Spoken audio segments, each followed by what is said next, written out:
영화랑 소설이 좀 차이가 생길 것 같은데 영화는 미키 세븐틴이잖아요. 그러면 적어도 한 16번은 죽었다 태어날 수 있을 것 같은데 사실 인간에게 정체성이 흔들리는 시기가 17, 18살이잖아요. 약간 저는 세븐틴, 에이틴을 노린 게 아닌가? 얘네는 분명히 똑같은 기억을 다운로딩 받은 애들인데 결국엔 우리가 똑같은 사람도 어떤 트라우마를 경험하냐에 따라 성격 차이가 굉장히 드러날 수밖에 없는 거고. 사람을 복제하는 건 잘못됐다. 그러나 우리가 개척하는 데 있어서 한 명만 복제품을 만들자. 결국 나야. 나 혼자만이 미키야.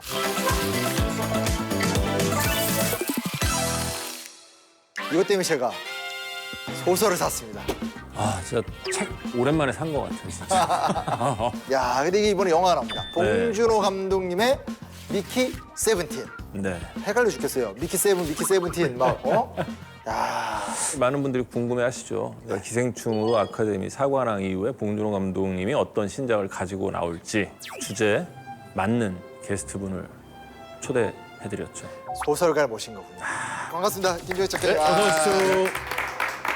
반갑습니다. 소설 쓰는 김중혁이고요. 지금 잠깐 갈 뻔했습니다. 책을 너무 안 사시나 봐요. 저는 어마어마하게 사고요.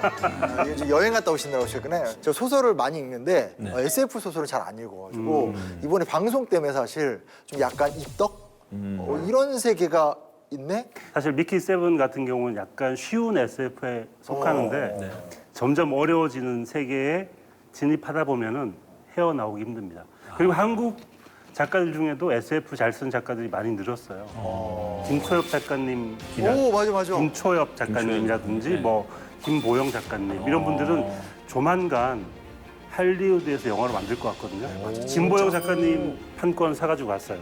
아, 진짜? 네, 그래서 이제 조만간 한국 작가의 원작으로 SF 영화를 만들어지는 날도 곧 오지 않을까. 아, 혹시 뭐 저희 몰래 이렇게 뭐 판권 계약되거나 판권이 팔리긴 했어요.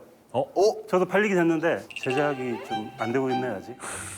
아, 이게 넘어야 될 산이 많더라고. 그렇죠. 이제 봉준호 감독님의 신작 미키 세븐틴 얘기를 좀 해봐야 될 것 같은데 On Earth, nothing was working out, and I wanted to get the hell out of there. You're applying to be an expendable? You read through the paperwork. Yeah. I should have read through it. That's it. Mickey, deep breaths, fill your lungs. Imagine there's an unknown virus in the air. And you're sucking in every single microscopic particle floating around. All the viruses. So good? There really was an unknown virus in the air. Lethal one? See you tomorrow. You're an expendable. You're here to be expended. Every time I died, they just printed me out again. Everyone asks, what's it feel like to die? That's when everything changed. Multiples.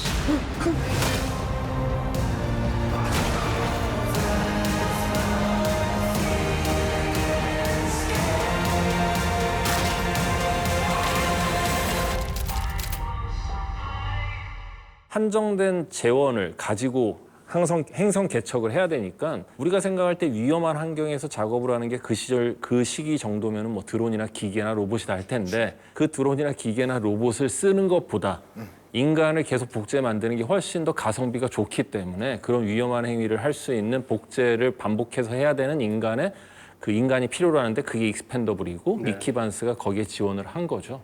그러니까 이상한 이제 소설을 보면 윤리관이 만들어진 게 뭐냐면 사람을 복제하는 건 잘못됐다. 그러나 우리가 개척하는 데 있어서 한 명만 복제품을 만들자 해서 이 사람이 자원을 하게 된 거죠. 이번에 원작 캐릭터 우리가 다 소설을 읽었으니까 원작 캐릭터하고 요번에 캐스팅된 배우들 라인업을 봤을 때 어떻게 싱크로율 괜찮은 것 같아요?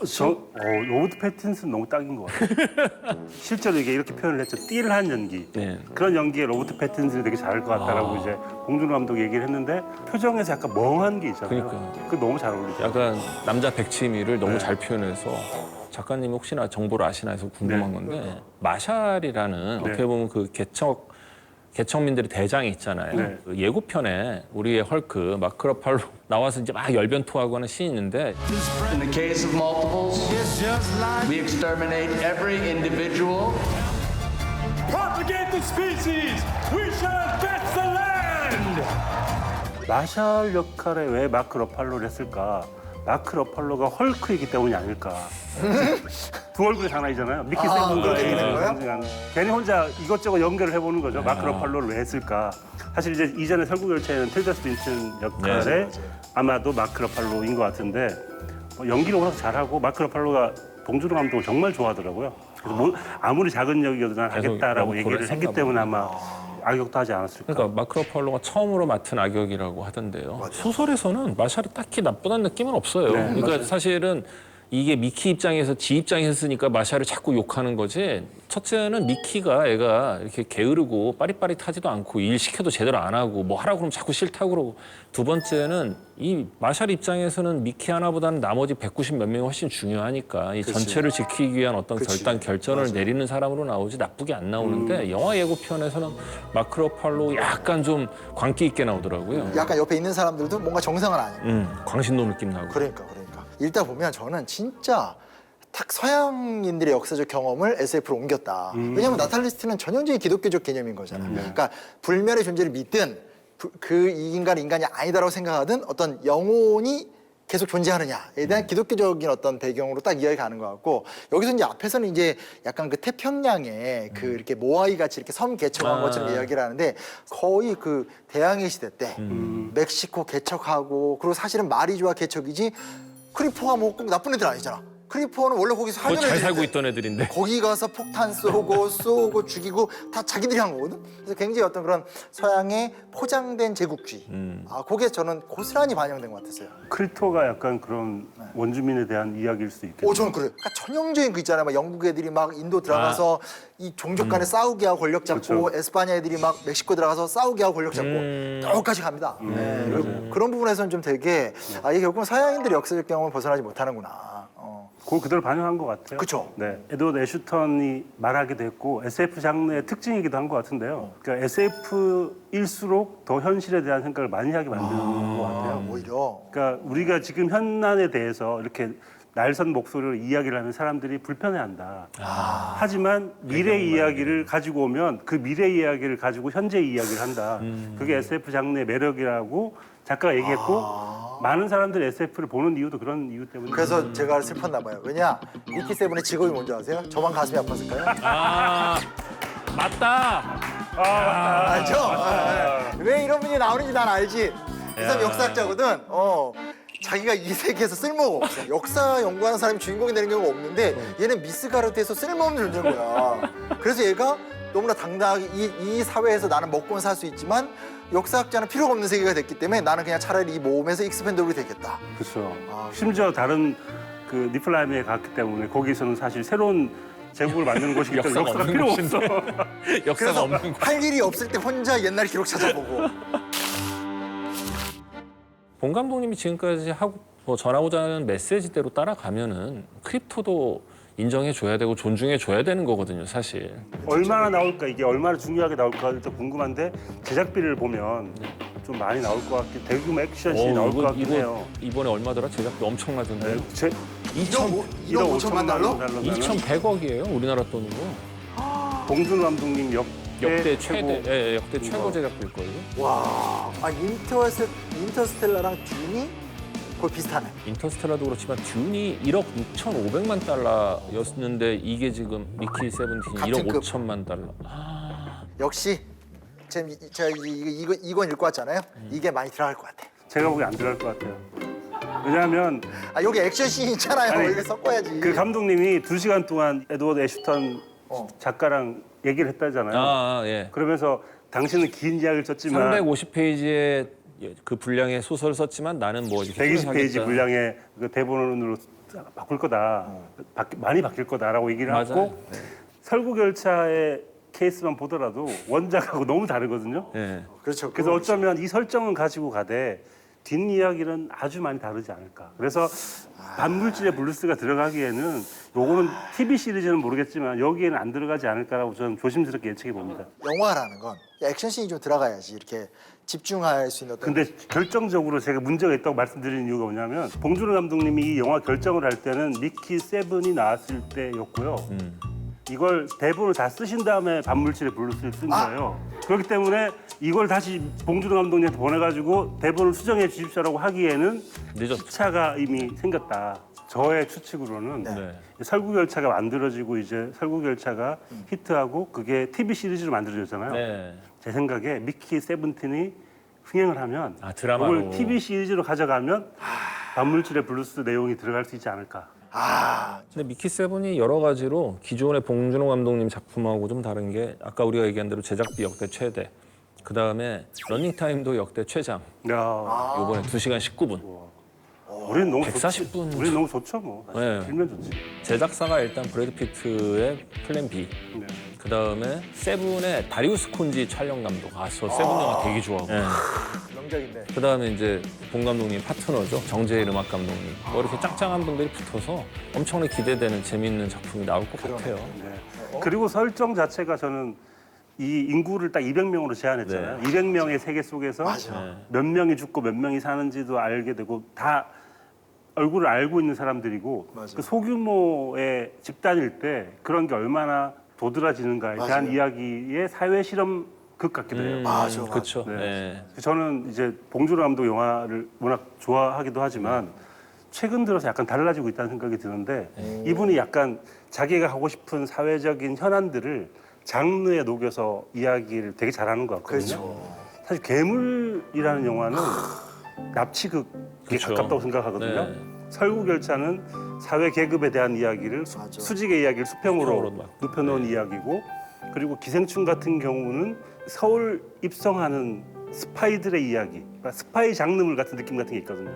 정말 사회학과 출신의 감독님이라는 게 물씬 느껴지는. 장르가 되게 중요한 사람인데 이번 영화에서는 어떤 장르를 쓸까 그게 되게 궁금해요. 그러니까 그거는 정말 소설하고는 다를 것 같아요. 네.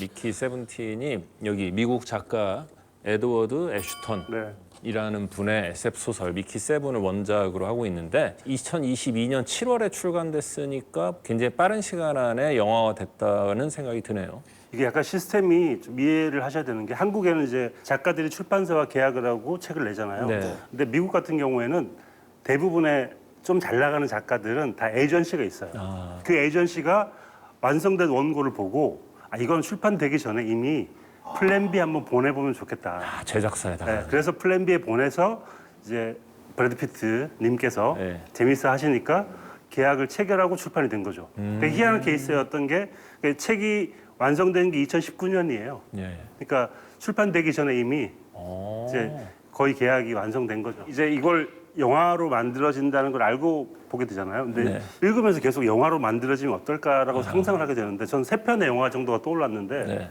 제일 비슷한 건 더 문인 것 같아요. 덩컨 존스 영화 있는데 거기도 복제인간 얘기와 노동자 얘기 나오고 네. 두 번째는 이제 엣지 오브 투마로우 애점 계속 투마로우. 반복되는 예. 이야기. 또 하나는 하이라이프라는 영화인데 지구에 있는 죄수들을 우주선에 태워가지고 우주에서 어떤 실험을 하게 되는데 네. 그 뒤에 어떤 반전 숨겨진 비밀 같은 게 있는데 거기에 주인공이 로버트 패틴슨이에요. 그래서 저는 이거 딱 보는 순간 로버트 패틴슨이 또 우주에 나가서 어떤 비슷한 역할을 하네라는 생각을 했었는데 그 3편의 영화가 좀 결이 다른데 아마도 봉준호 감독은 그걸 뛰어넘는 영화를 만드시겠지만 기본 설정은 마지막에 말씀하신 하이라이프하고 약간 비슷하네요. 익스펜더블의 미키 반스가 이제 주인공이 자원을 하러 왔다. 지원을 하러 왔다 그랬더니 깜짝 놀라잖아요. 그렇죠. 지원자 한 명도 없는데. 범죄자들, 흉악한 범죄자들을 이렇게 차출해가지고 다른 데서는 이렇게 쓰고 있는데 미키는 신나가지고 자기가 스스로 지원을 하니까 다들 깜짝 놀라는. 그러면서 그 안에서 약간 미키에 대해서 이상한 소문도 돌고 제 안 좋은 범죄자다라는 둥. 근데 여기도 보면 이게 이제 영화랑 소설이 좀 차이가 생길 것 같은데 영화는 미키 세븐틴이잖아요. 그러면 적어도 한 16번은 죽었다 태어날 수 있을 것 같은데 미키 세븐이 이제 특히 저는 이제 2부를 본 입장에서 나 이거 봤기 때문에 무조건 얘기할 거야. 미키 세븐이 결국 나야. 나 혼자만이 미키야. 이걸 또 만들어가는 이야기여가지고 이제 개념적으로는 이제 의식이 나다라는 말은 맞지만 결국 이제 유기체적인 존재로서 인간은 전체가 나이기를 원하는 욕망 이게 좀 충돌되는 게 좀 소설에서 묘사가 잘 되는 것 그러니까 같아요. 미키 세븐이 정확하게 미키 세븐으로 태어날 때까지는 그냥 나는 그냥 계속 나야. 나는 그냥 죽었다 깨어났지만 결국엔 똑같은 나야라고 생각을 하다가 얘가 이제 미키 에잇을 만나면서부터 어떤 게 진짜 나인가? 나도 나고 쟤도 난가? 아니면 나만 난가? 이거에 대한 고민을 시작하는데 고민하는 포인트들이 있어요. 그러니까 인간의 가장 기본적인 3대 욕구, 본능에서 시작하거든요. 이제 수면욕. 나도 졸려 죽겠고 나도 자야 되는데 침대를 혼자 쓰던 침대를 둘이 나눠 써야 되고 좁고 불편하고 식량 배급량도 식욕 가장 기본적인 살기 위한 생존을 위해서 가장 중요한 이 식욕이 만족이 안 되고 똑같은 배급량을 반으로 쪼개 먹어야 되고 그다음에 이제 성욕인데 얘가 자기 여자친구가 에잇과 만나는 장면에서 질투를 엄청나게 느끼거든요. 둘이 같이 방에 있는 장면을 보면서 그러니까 이렇게 미키 세븐이 쟤는 내가 아니고 나만 나구나라고 느끼기 시작하는 게 이런 본능을 건드리면서부터 본능의 위협을 받으면서부터였던 것 같아요. 한편으로 제목 생각을 많이 하게 되는데요. 약간 저는 세븐틴, 에이틴을 노린 게 아닌가? 그러니까 이 정체성에 대한 이야기인데 사실 인간에게 정체성이 흔들리는 시기가 17, 18살이잖아요. 그러니까 어쩌면 이게 청소년 영화일 수도 있겠다. 17세, 18세가 싸우는 이야기, 그래서 성인이 되는 이야기일 수도 있지 않을까라는 생각을 했고요. 같은 사람이라고 생각하면 자기가 자기를 1, 2, 3, 4, 5를 매길 이유가 없잖아요. 그러니까 이거를 만든 건 미키를 관리하고자 하는 마샬이 숫자를 붙여준 거란 말이에요. 그렇죠. 그러니까 결국에는 미키 세븐이든 에잇이든 미키가 원하는 이름이 아니라 사회로부터 관리당하고 그래 맞아. 그런 라벨이 붙어서 세븐이 된 거기 때문에 본인은 사실은 숫자를 원하지 않았는데 사회가 숫자를 붙여준 거죠. 네, 그러니까 사실은 여기서 이제 미키를 빼고 네. 지네끼리 부를 때도 여자친구랑 부를 때 세븐, 에잇 뭐 이런 식으로 부른단 말이에요. 맞아. 그러니까 이게 또 어떻게 보면은 미키 세븐이 미키 에잇과 나는 다른 존재라고 느끼게 되는 하나의 어떤 계기 중에 하나였을 수 있을 것 같아요.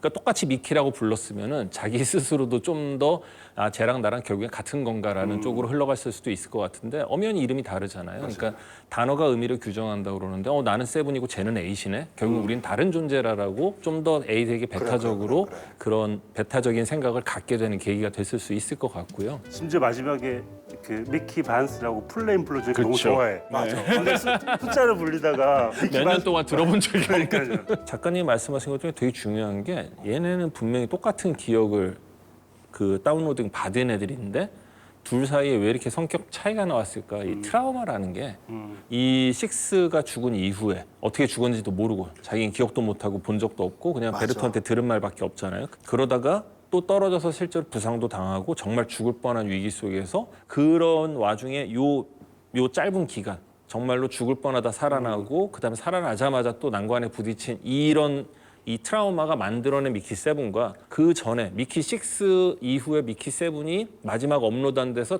태어난 천진난만한 그런 트라우마 없이 가지고 그 트라우마 없이 태어난 미키 8과의 성격 차이가 결국엔 우리가 똑같은 사람도 어떤 트라우마를 경험하냐에 따라 성격 차이가 굉장히 드러날 수밖에 없는 거고 따라서 저 궁금한 게 실제로 성격 차이가 경험에 따라서 많이 바뀌어요? 가지고 태어난 성격이 한 50% 기질, 템퍼러먼트라고 한다면 유전이죠. 가지고 태어난 성격이 한 절반 된다고 치고 나머지 반의 반, 그러니까 한 4분의 1 정도, 25% 정도는 유아기 때 만들어지는 성격이라고 했을 때 이 유아기 때 받는 트라우마가 성격 형성에 엄청나게 많은 영향을 미치고요.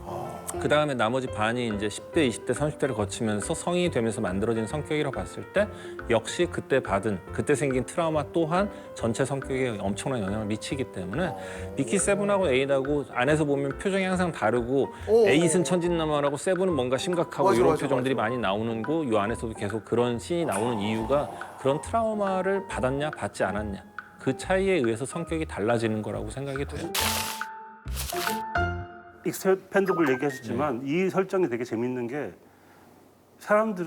어떤 사람들은 이걸 불멸의 존재로 생각하잖아요. 계속 죽지 않고 반복 재생되니까. 되게 낯설어하기도 하고 막 적대하기도 하고. 누구나 좋아할 것 같은데 왜 이걸 싫어할까? 왜 범죄자들밖에 이걸 할 수 있는 사람이 없을까? 생각을 해보면 죽는 과정에서 엄청난 고통을 느껴야 되고 그 고통을 반복적으로 느끼면서 트라우마를 겪게 되는데 그게 결국에는 이 사람을 해칠 것이다 라는 생각 때문에 지원을 안 하는 거잖아요.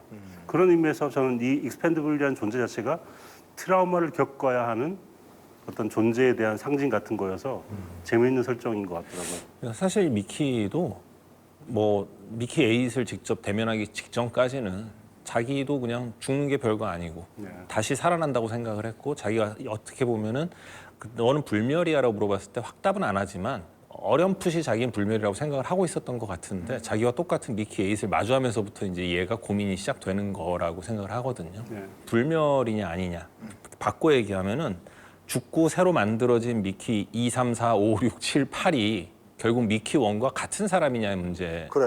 요거에 대해서 이제 젬마가 던진 질문이 테세우스 배에 있잖아요. 그 테세우스의 배를 한번 설명해도 좋을 것 같은데, 그러니까 그리스 신화에 나오는 테세우스가 이제 막 모험을 펼칠 때 이제 타고 다니는 배잖아요. 근데 배가 이제 계속 이제 배가 파손이 되니까 해체를 막 하거나 수리 보수를 막 하는 거 그 얘기잖아요. 그렇죠? 네. 그랬을 때 이 쉽게 말하면 이제 골조만 남아 있는 출발할 때의 나무들은 다 없어지고 그러니까 새로운 나무들로 교체되었는데 이것이 계속 테세우스의 배라고 할 수 있는가 같은 질문인 건데 그거에 대해서 어떻게 생각하세요? 이건 사실 영화 보고 토론을 해야 될 만한 거리가 아닌가. 다 다를 것 같아요. 이제 미키에게 젬마가 물어봤을 때는 미키는 당연히 같은 배다. 배지라고 얘기하는데 나중에 시간이 지나면서 약간 혼란을 겪잖아요. 네. 맞아. 저 역시 같은 사람이라고 생각을 해요. 왜냐하면 인간이란 무엇인가, 인간을 규정하는 것은 무엇인가, 육체인가? 저는 개념 같거든요. 네. 인간의 인격이라든지 어떤 개념이 그 인간을 인간답게 만드는 것이라면 미키를 관통하는 육체는 달라지지만 관통하는 어떤 미키라는 인격체는 동일하기 때문에 같은 사람이 아닐까라고 생각을 했죠. 아까도 말씀하신 게 그거잖아요. 그러니까 호전몽이라고 장자가 네. 이 꿈을 꾸는데 꿈에 내가 나비가 되어서 이렇게 날아가는데 깨보니까 너무 그 꿈이 생생해서 꿈속에 있는 나비가 날까 아니면 이제 지금 내가 날까 죽음을 초탈한 뭔가가 필요하다 뭐 이렇게 얘기하는 것 같지만 사람은 사실 죽음을 두려워하잖아요. 그렇죠. 결국에는 이게 이제 내가 나라는 것을 규정하는 기준이 뭔가가 이제 중요한 것 같거든요. 네. 그러니까 좀 작가님 이제 개념이라고 설명해 주셨는데 저도 비슷하게 생각하는 게 사실은 기억이라고 생각을 하거든요. 여기서 그래서 이제 기억을 추출해서 새로운 육체 만들어진 신체에다 기억을 주입하는 거잖아요. 기억을 끊임없이 그래서 데이터를 업로드하는 거고. 그러니까 결국엔 내가 나라고 인지하고 내가 나라고 느끼는 거는 내가 살아온 과거를 기억하고 내가 그래서 내가 나구나라고 믿을 수 있는 근거를 제시해 줄 수 있는 게 필요한데 그게 결국엔 기억밖에 없다라고 생각을 하는 거고요. 그래서 다른 영화나 다른 어떤 이런 비슷한 류의 소설들에서 이게 육체를 이동하는 것 혹은 신체를 이동한다 할 때 대부분 이 뇌에서 이 뇌로 기억이 날아가는 거지 뭐 다른 게 가는 게 아니거든요. 네. 그래서 이제 아마 미키 자체도 내 기억이 끊임없이 내가 사실 미키 원으로 살았던 기억이 다 있으니까 나는 미키 원과 같은 사람이라고 생각했었을 가능성이 크죠. 네.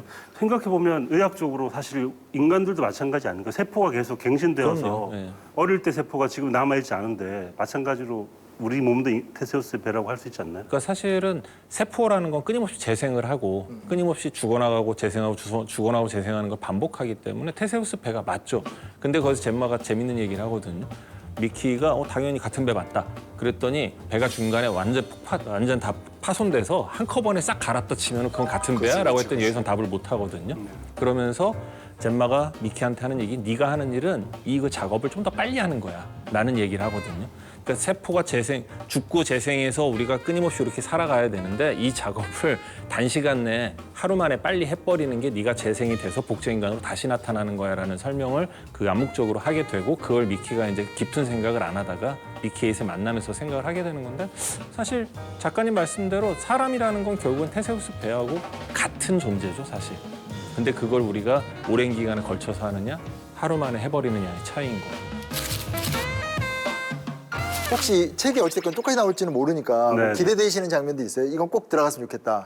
저는 이 소설에 진짜 재밌는 장면이 이게 영화로 만들었으면 좋겠는데 팀 버튼 같은 감독이 영화로 만들면 좋을 것 같은데 앨런 매니코바라는 미친 과학자 있잖아요. 그거 되게 딱 팀버튼 감독이 그죠? 만들면 너무 네. 잘 어울릴 것 같아요. 너무너무 딱 그려지는 미친 과학자 여러 명이 복제되어가지고 자기들 왕국을 만들고 있어. 미친 과학자인데 천재 과학자잖아요. 굉장히 부유한 외동아들이고 뭐 그러는데 사이코패스고. 네, 사이코패스고. 이 사이코패스 때문에 이 익스펜더블이 두 명 맞아, 이상이 맞아. 동시에 존재하면 안 되게 된 거잖아요, 사실. 맞아요. 중간에 네. 그만 따로 빼서 얘기만 들어도 재밌겠다. 그렇죠.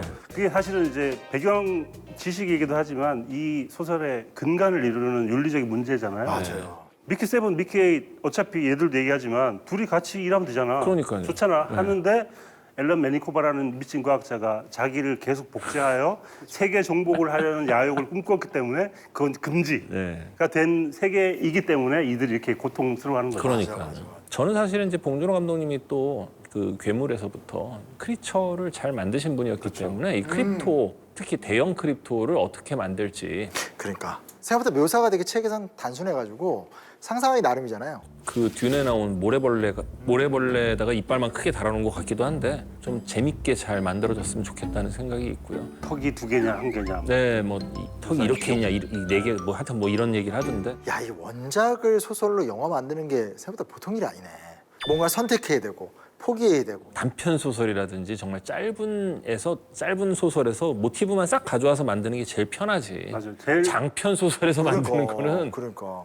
사실 그런 좋은 케이스가 저는 월터의 상상은 현실이 됩니다. 예. 그 영화 보면 사실 원작은 진짜 짧거든요. 예. 월터 미티의 이상한 삶이라고 해서 진짜 몇 페이지밖에 안 되는 소설인데 그걸 가지고 온갖 상상력을 투입해가지고 장편을 벤 스틸러가 만들어낸 거잖아요. 소설이 일단 기본적으로 컨텐츠 양이 압도적으로 많단 말이에요. 그러니까요. 이걸 영화로 옮기는 순간 그러니까. 패배할 수밖에 없어요. 영화는. 그렇기 때문에 단편에다 말씀하신 것처럼 감독의 상상력을 넣어서 만드는 게 감독이 훨씬 돋보일 수 있는 작업이라고 생각이 들거든요. 뭔가 소설에 묘사해 놓은 내용이 많으면 많을수록 감독님은 훨씬 더 부담감을 느끼거나 그 영화를 만들기 힘들어질 수밖에 없겠다는 생각을 해봐요. 안 되겠다. 그럼 저도 결심했습니다. 저는 이제 일단 과학 공부를 해서 네. 역사를 깔고 SF 소설가가 되겠습니다. 역사소설 쓰시면 안 돼요? 그러니까 그게 진짜 달라요. 아, 달라요? 사료를 모아서 역사적 사실을 재구성하는 것과 네. 지금 말씀하신 것처럼 세계관을 만들어서 이야기를 만드는 작업이 진짜 달라요. 알겠습니다. 저는 저기 역사 소설가로 거듭나 보도록 하자. 얘기가 이상하게 끝나네.